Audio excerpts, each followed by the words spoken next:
Bonjour, Bonjour tout le monde. j'espère que vous allez bien. On est là ce dimanche. On essaie d'aborder encore un passage en Luc. J'ai Carole avec moi. C'est toujours magnifique J'adore d'enseigner, être avec toi.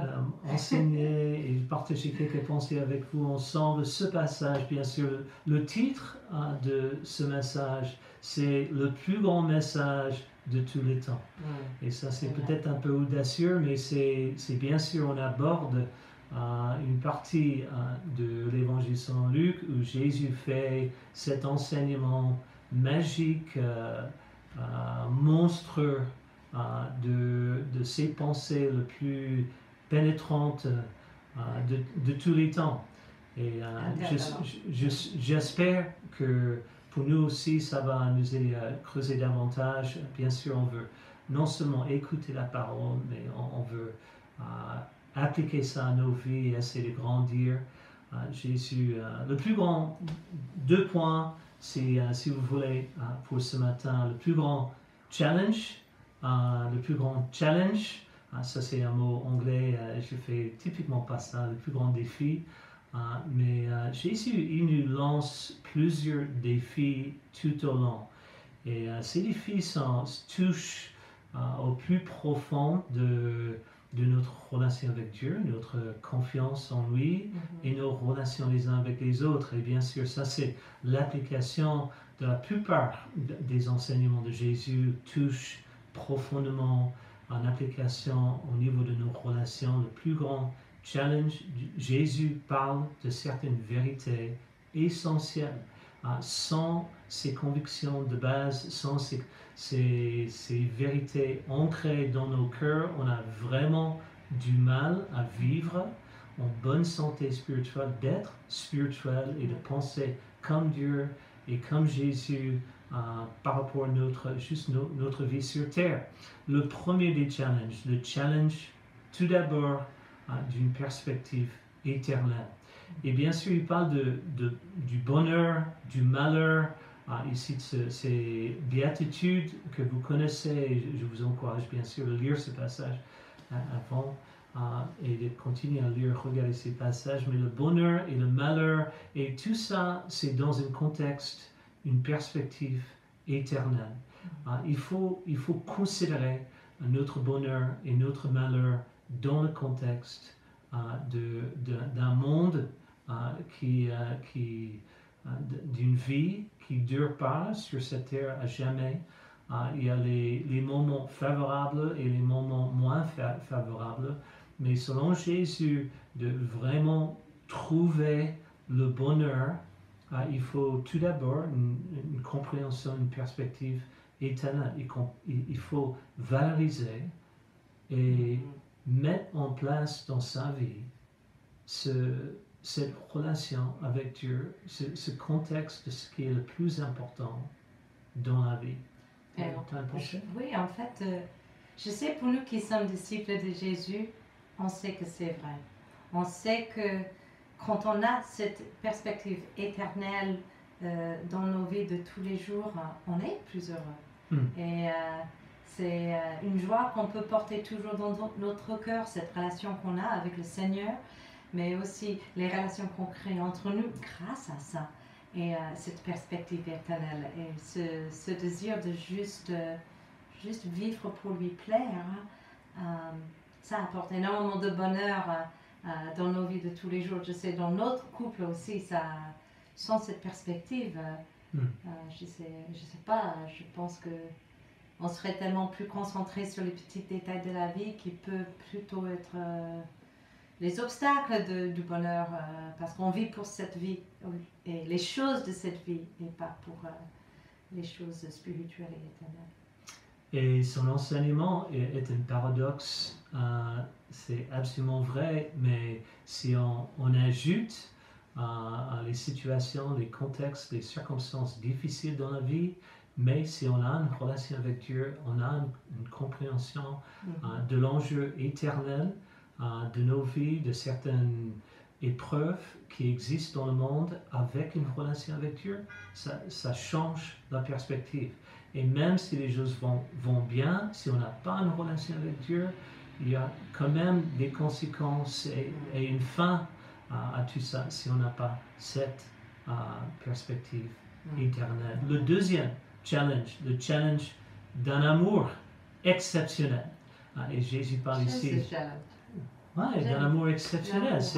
En fait, Jésus nous lance un défi que s'aimer les uns les autres dans un contexte, par exemple, de s'aimer en tant que frères et sœurs dans l'Église, quand on s'entend bien, quand on a une grande histoire ensemble, quand on est plus ou moins le même, ça c'est même pas un défi. En fait, même les non-croyants, les personnes sans moralité, sans conviction biblique, sans connexion avec Dieu, tout le monde, quelque part, sait faire ça, aimer les personnes qui nous aiment. Et peut-être il y a des personnes, je t'aime aussi. Ça c'est facile. D'aimer Carole, c'est facile. Même d'aimer Théo, c'est facile. D'aimer, même aimer Cosette, c'est notre chien, ça c'est moins facile. Mais le challenge, c'est un amour exceptionnel. Et Jésus parle tout de suite de nos ennemis.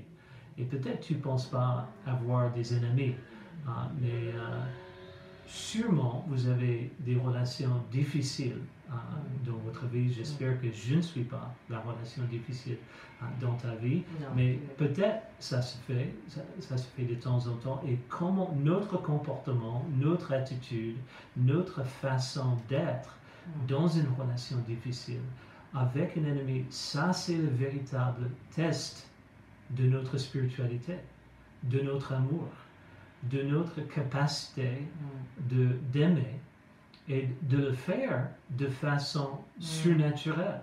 Ça demande une connexion avec Dieu, une connexion avec son esprit qui nous pousse au-delà de juste notre chair, la facilité d'avoir un retour, un échange d'intérêt, ça me va, ça te va, super, mais c'est beaucoup plus défiant ce que Jésus nous lance ici comme défi. Qu'est-ce que tu penses? Déjà, je pense que l'amour, c'est la voie par excellence. Et quand je pense à Dieu et son amour pour moi, personnellement, je sais qu'il m'aime inconditionnellement, qu'il m'aime malgré mes péchés, qu'il m'aime avec un amour inconditionnel, sincère, plein de bonté envers moi. Et d'avoir un tel amour pour quelqu'un qui nous fait du mal, ça c'est bien plus difficile. Mais je pense qu'en tant que disciple de Jésus, c'est notre premier objectif. C'est de devenir les experts de l'amour. C'est d'apprendre à aimer les autres inconditionnellement. Ouais. Et de juste voir le bon qui est en eux parce qu'ils sont aussi créés à l'image de Dieu. Oui, merci. Je pense que c'est un des rôles de l'Église. Vous savez, dans l'Église, on est obligé, si on reste dans l'Église et si on continue à s'investir et s'engager envers d'autres disciples dans une communauté chrétienne comme la nôtre, on est forcément, tôt ou tard, mis face à soi-même et certaines relations difficiles. Et de quitter complètement le contexte d'une communauté vivante, réelle, avec les personnes comme toi, comme moi, imparfaites, et de continuer à travailler et savoir et apprendre à aimer avec un amour exceptionnel, de puiser une force qui vient de Dieu, de chercher une compréhension des gens qui ne sont pas tout à fait comme nous, d'exercer un niveau de grâce et miséricorde et juste un choix de chercher le meilleur et de supposer le meilleur les uns les autres. C'est défiant, n'est-ce pas, de vivre en communauté, mais si on n'est pas en communauté véritablement, on ne va jamais vraiment savoir à quel point il est difficile et parfois on est limité par notre amour un peu égocentrique. Oui, et je pense que aussi, par exemple, à 1 Corinthiens 12, la Bible dit qu'on a besoin les uns des autres. Donc, je me rappelle, il y a longtemps que quelqu'un m'a aidé à comprendre que la personne avec qui j'ai un peu difficile, pour que l'amour ne jaillit pas naturellement, c'est pas juste « ah j'adore cette personne », qui est un peu difficile, c'est souvent parce qu'il y a un malentendu, un conflit, quelque chose, culturellement il y a une différence, mais j'ai besoin de me dire, je sais que ça marche pour moi de dire « j'aime cette personne, j'ai besoin de cette personne ». J'ai besoin de cette personne selon Jésus et c'est mon frère ou ma sœur et je ne peux pas dire que j'ai pas besoin de vous parce que vous êtes différents de moi. En fait, c'est cette personne-là qui va m'aider à devenir un expert dans l'amour. Et c'est la personne avec qui j'ai besoin de passer mon temps et découvrir qui est cette personne. Et à chaque fois, j'apprends à vraiment aimer la personne. Mais il faut passer du temps ensemble. C'est vrai, merci. Troisième challenge, c'est le challenge d'une vision claire. Et ça, c'est Jésus lance un défi et il va se servir d'une illustration et je pense que Carol va nous aider avec ça. Mais en général, il parle du fait de l'importance de se voir tel qu'on est. Ça veut dire d'avoir le courage de considérer comment je vais, où j'en suis, spirituellement parlant, même de voir ses défauts, ses failles, ses faiblesses, ses tendances et de faire ça avec courage. Et il parle ici des dirigeants qui n'ont pas le réflexe, qui n'ont pas la capacité même de se voir clairement. Et il les appelle comme les guides aveugles.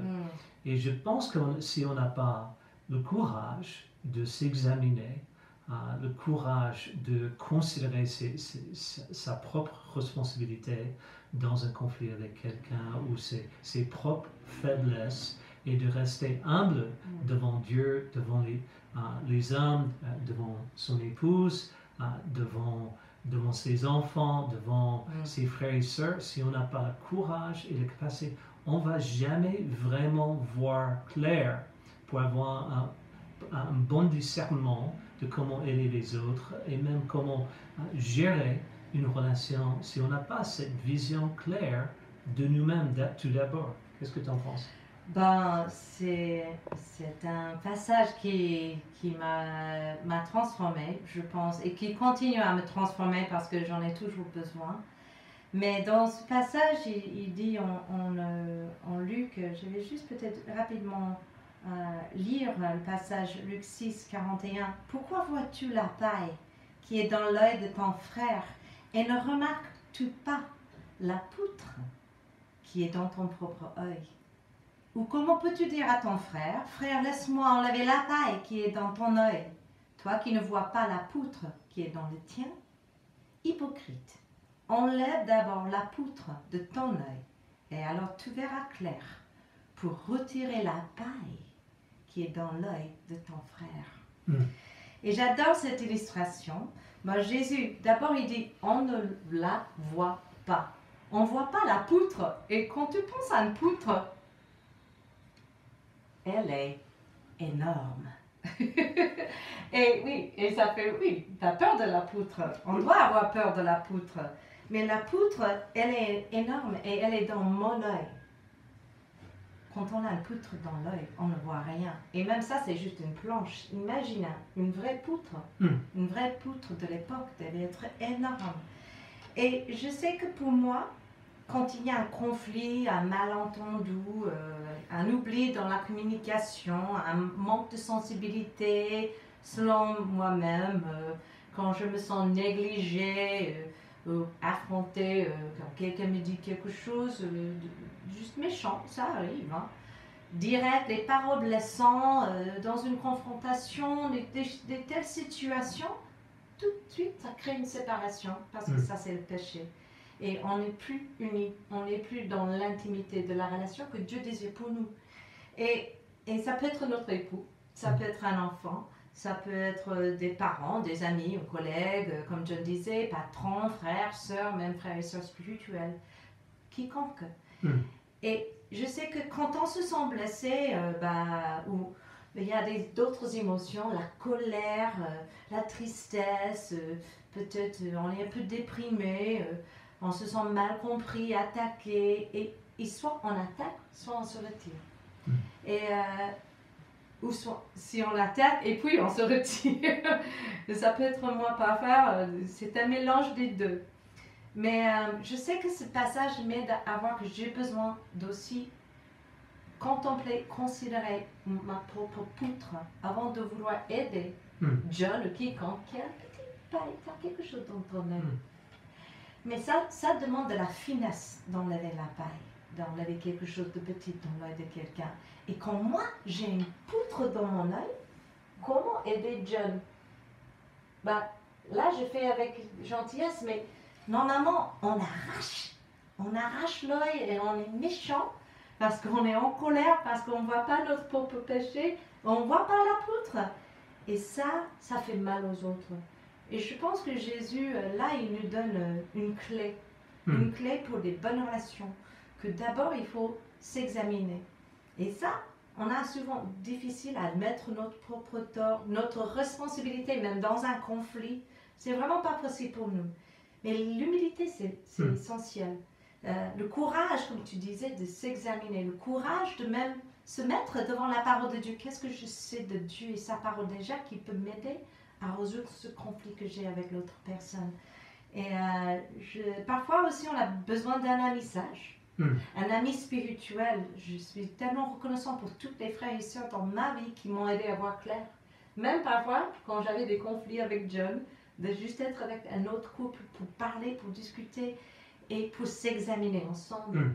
Et cette réflexion nous aide à toujours voir notre besoin de Jésus, qui nous aime même quand on est dans notre péché, et qui nous aide à vraiment à voir le bon côté des choses, à voir que l'autre personne quand même est aussi un enfant de Dieu, et Dieu l'aime.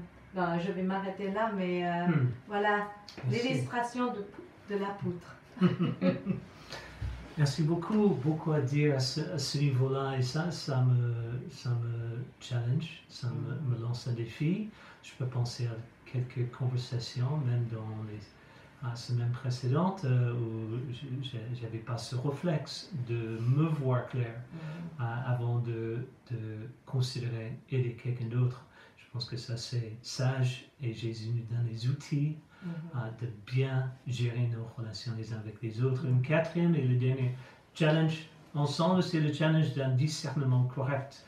Il parle des bons fruits, bons arbres, mauvais fruits, mauvais arbres. Il parle du fait qu'on ne peut pas simplement dire aux autres que tu ne me connais pas, tu ne peux pas me juger comme ça.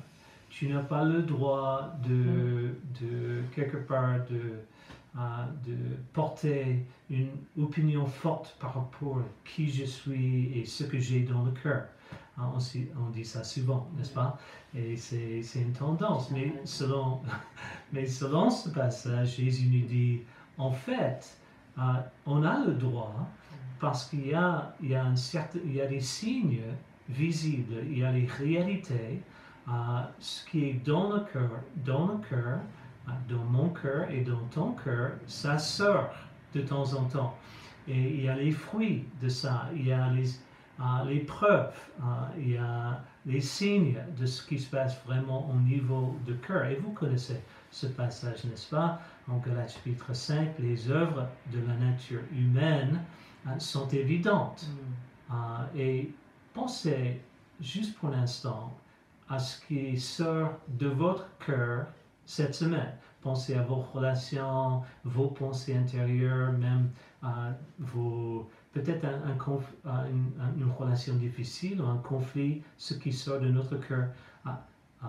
L'immoralité sexuelle, ce sont l'adultère, l'impureté, la débauche, l'idolâtrie, la magie, les haines, les querelles, les jalousies, les colères, les rivalités, les divisions, les sectes, l'envie, les meurtres, l'ivrognerie, les excès de table et les choses semblables. Je vous préviens, comme je l'ai déjà fait, ceux qui ont un tel comportement n'hériteront pas du royaume de Dieu. Mais le fruit de l'esprit, c'est l'amour, un amour exceptionnel. C'est la joie, une joie qui ne dépend pas des circonstances. C'est la paix, la patience, la bonté les uns envers les autres, la bienveillance, même si on n'est pas traité comme il faut, la foi, la douceur, la maîtrise de soi. Si ces choses sortent de notre cœur, ça donne preuve quelque part d'un jugement, un discernement correct. Mais si ces choses existent quelque part, on doit quand même faire face avec courage que quelque chose ne va pas.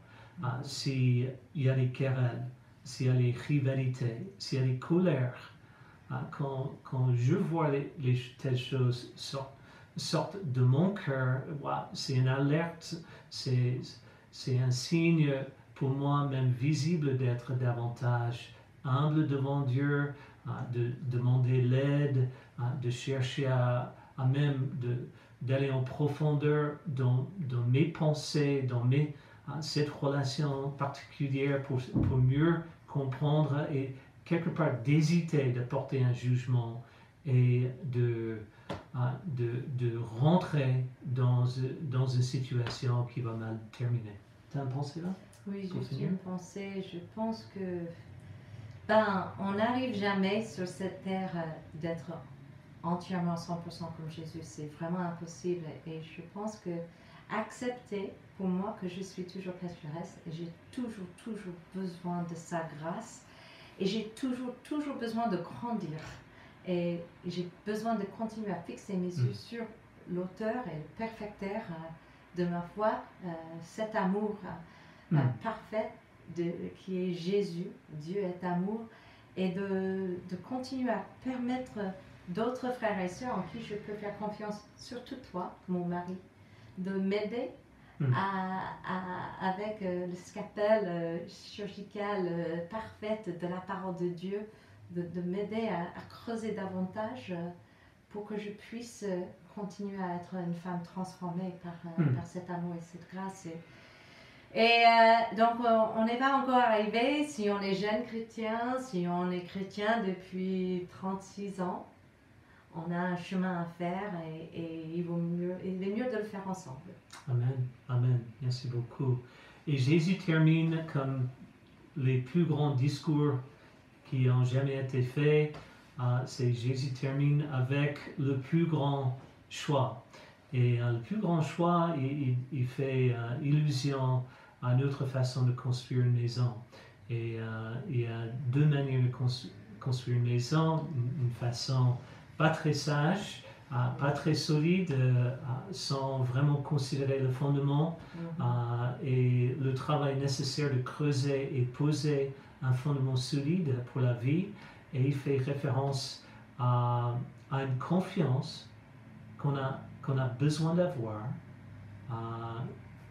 par rapport à Jésus lui-même en tant que pierre angulaire, en tant que centre de notre foi, Jésus le Fils de Dieu, Jésus et ses paroles, même ses conseils, ces 4 défis qu'il vient de nous lancer par rapport à comment construire notre relation avec Dieu et nos relations les uns avec les autres. Si on n'est pas vraiment engagé, si on ne fait pas le choix de creuser et poser une fondation bâtie sur une confiance en lui, une obéissance réelle, ça veut dire fondée sur une confiance en lui, d'obéir, de mettre en pratique, de faire ce que Jésus nous dit, on bâtit, on fonde notre vie sur le sable, sur le sol. Et Jésus nous lance et il nous met devant ce choix, et c'est un choix très simple.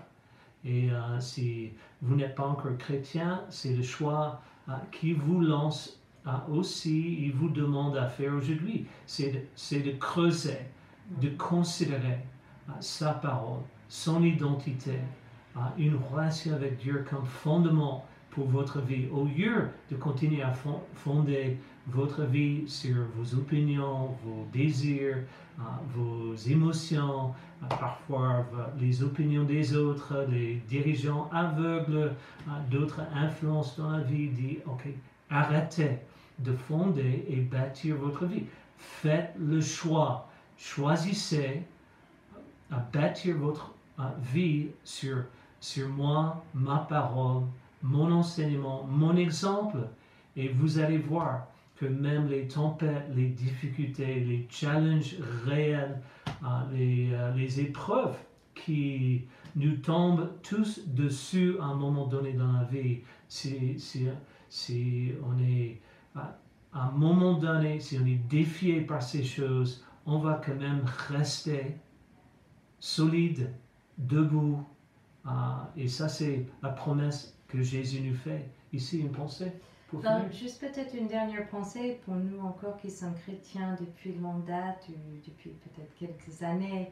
Je pense que il faut toujours travailler son fondement, et quand les vents et les tempêtes arrivent, parfois on se sent un peu déstabilisé par ces moments. Peut-être cette année avec le coronavirus, c'était un peu ça pour nous tous. Et je sais que pour moi, quand je me sens déstabilisée, je sais que mes pensées ne sont plus fondées en Christ. Que je suis affectée par les pensées du monde, et la vérité n'est plus claire pour moi. Et c'est dans ces moments que j'ai vraiment besoin de retourner, entrer dans la maison solide de Jésus, et de retrouver cette vérité, et pour me stabiliser et pour voir clair de nouveau. Merci. Alors voici les plus grands défis selon Jésus face à notre perspective, notre relation avec Dieu et nos relations les uns avec les autres. Et le plus grand, bien sûr, des choix à faire, choix de faire confiance à Jésus, sa parole, et construire notre vie. Voilà le plus grand discours, le plus grand message de tous les temps. Et ça, c'est grâce à Jésus, son enseignement et ce passage que nous avons ici en Luc. Allez, bon dimanche. Bon dimanche tout le monde. À très bientôt. Ciao. Ciao.